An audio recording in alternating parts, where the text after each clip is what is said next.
What is up, my fellow gamers out there? I hope you guys are ready, because today we have some serious business. We are not going to play some farming game or some nice and chilling RPG. No, we got some boxing to do. And I hope that your fingers are ready, because you're going to do a lot of button presses today. And we're going to talk about Super Punch-Out on the SNES, which is a very solid, very fun game, and also very difficult and very frustrating. At the beginning of the video, I had to say that anybody who beat this game without any save states or any kind of cheating, I salute him or her, because it is just a very frustrating game, but also, as I said, very rewarding. So today I'm going to tell you my experience with Super Punch-Out. I'm not beat the game, because the game beat me, like literally. I managed to go to the end of the major circuit, but that was it. I gave up, because it gets so difficult that I said that no, I don't have time for this. I got so many other games to play, so I'm not going to waste my time on it, because despite I enjoyed it, it was just too much, and my frustration level went so high. But in this video I'm going to tell you, not like a walkthrough, but give my tips and strategy how to beat this game up until the end of the major circuit where I failed. So without any further delay, let's jump in and let's deliver some serious punches. Let's get started. I need to be honest with you guys right from the start, because this video is supposed to help you beat Super Punch-Out, and technically I didn't even beat it myself. I made it up to Mr. Sandman in the Major League. My confidence was still hanging on by a thread, and even the game politely explained to me that I'm not in fact the main character here. And also, yes, I use save states, and before anyone gets upset, I'm not considered this cheating, as without beating the game without save states probably took me a month, and I have a massive backlog, so I don't have time to fight around. Anyway, going into Super Punch-Out, I expected a fun little boxing game where you throw punches, dodge a bit, and eventually become a champion. Oh, but what I got instead was a game where every opponent is basically a boss fight, and no, I'm not exaggerating here. And these guys are like these guys as a human being, and your job is not just to punch them, but to figure out their entire personality, their habits, their weaknesses, and probably their childhood traumas as well. Because if you don't, they will absolutely destroy you, just as they did with me. The idea of the game is quite simple, at least on paper, because every opponent has a specific weakness, a pattern, or a moment where they leave themselves open, and if you can recognize that moment and react correctly, you can take control of the fight. The problem is that these weaknesses are not always obvious, and the game doesn't exactly go out of this way to explain them to you, which means that a lot of your time is spent experimenting, getting hit, getting knocked down, and slowly building up an understanding of what works and what absolutely does not. In a way, this has a balance of a satisfaction and joy when you finally recognize how to beat up your opponent who handed your ass to you numerous times, but at the same time it is very frustrating to keep losing and to restart the whole circuit again to try your luck with the same opponent one more time. But now, let me try to give you some tips how to fight against the opponents in the minor and the major circuit, as these are the two until I made up in the game. Also, please note that what you are going to see in the video is not always the exact steps which shows you how to beat a specific enemy. It is just a recording of my fights, and this is not an exact guide, just some general tips.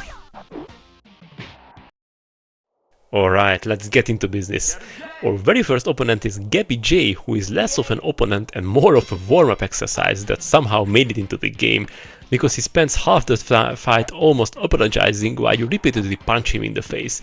But eventually he starts teasing you. He's a perfect first opponent to practice your moves and punches. How you can beat him?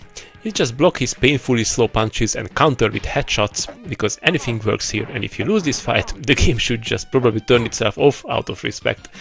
But don't worry, even if you are not going to beat him for the first time, second time will be a walk in the park.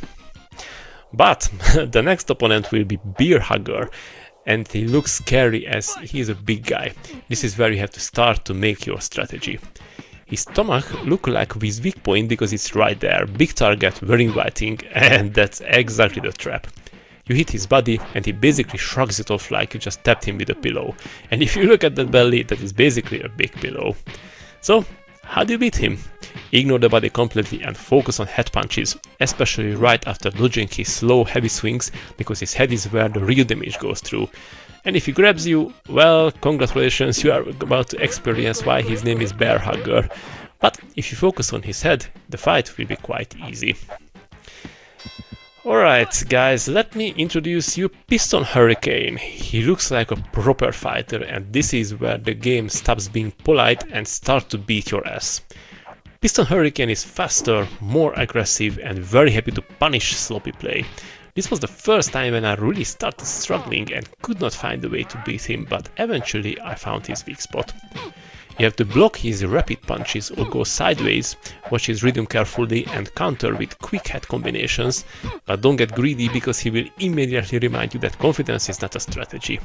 If you manage to hit him in the head multiple times, he gets stunned, but once he goes into the corner and starts his hurricane moves, you are going to have a very difficult time.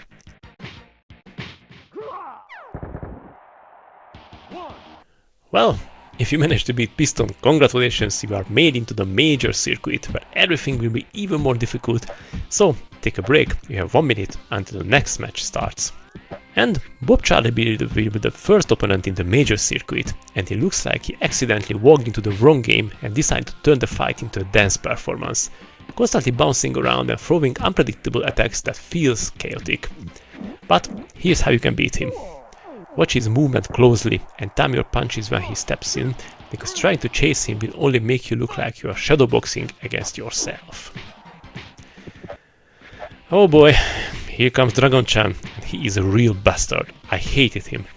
He clearly read the rulebook and decided it was more of a suggestion, because he mixes punches with kicks like he's auditioning for a karate or kung fu team.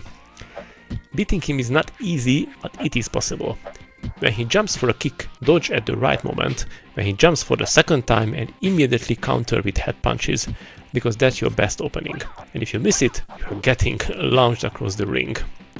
Also, when he tries to hit you, move sideways and immediately deliver a head punch, that is the winning strategy. So, once you over this fight, you're going to face Masked Muscle, and he looks like he came from a WWF match. He's tricky, as the match starts, looking quite manageable, and then his behavior changes, and suddenly the fight turns into a much more serious problem, because he becomes faster, stronger, and way less forgiving. But if you want to beat him, play defensively, block or dodge his attacks, and counter quickly with head punches while avoiding unnecessary risks, because this is when the game really starts punishing mistakes hard. Well, guys and girls, Mr. Sandman came and he ended my career and patience. He is not here to test you. He is here to evaluate whether you deserve to be here at all, and the answer is usually not. He is fast, hits incredibly hard, and leaves very little room for hesitation. Because if you hesitate, you go down. I focused only for defense and tried to deliver some punches, but I was struggling so hard that I just gave up. However, in theory, this is how you beat him if you have the patience. You need to memorize his patterns, dodge perfectly and counter immediately with clean headshots, but more importantly, you need consistency, because even one mistake can cost you the entire fight. And this is where I tapped out. Not because it's impossible, but because at some point I had to admit that the game wanted more than for me that I was willing to give.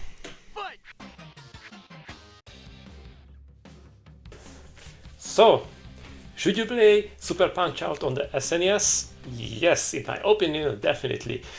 Even if you lose your patience, easily give this game a try, because this is a fun game, and I really enjoyed the graphics, the 16-bit atmosphere of the game, and how cleverly the game has been designed. Because literally every opponent has, you can see that it has been created and designed in a very specific way, and the developers made a lot of attention to the detail, how they look like and how they behave. And as it has a very rewarding system, that first your opponent comes and you are a bit like nervous, okay, how am I going to beat him, how am I going to just block his attacks, and where are his like weaknesses, and you try. The opponent obviously beat you up, you try again, and once you find that spot where that's his weakness, and you're going to deliver some punches and you stun him, and that's when the game is really shines and it's really rewarding once you like move out. And it's really good that you are fighting against really different kind of enemies. Some of them looks like proper boxers who are really like looks cool. Some of them looks absolutely ridiculous. This beer hugger, which is like a massive guy, and it's like doesn't look like an athlete or a boxer or any kind of fighter at all. So it's really rewarding, but at the same time it's very time consuming. So as I mentioned, I use cheat states, save states, because without save states it would take like ages. Like if I like the first really major opponent in the minor circuit, this Piston Hurricane, without save states it would take like hours just to get through the matches again, and just to try him, and even just to try to find out his weaknesses. That would take ages.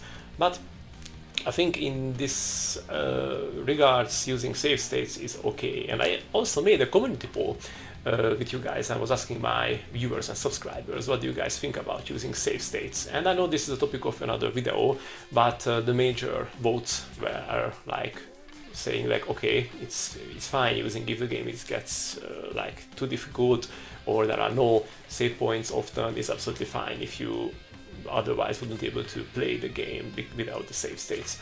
So yes, but back to the main question. Yes, even if you're not interested in like fighting games or like kind of boxing games, definitely give Super Punch-Out a try, because it is a solid game and it's a fun game, and I even would call it some kind of simulation, because in normal fighter games like Mortal Kombat, Street Fighter, you still have to like try to find the weaknesses of the opponents, but here you really have to look what they're going to do. So like when they are raising their hands and you're going to see that they're going to deliver like a hook, and you know that you have to move sideways, and that's when it's like he's really like simulating a real fight, like how it's properly done. So yes, it's definitely a good game, and I want to know if you played it Super Punch Out back in the days, or what was your experience with it. Let me know in the comments below.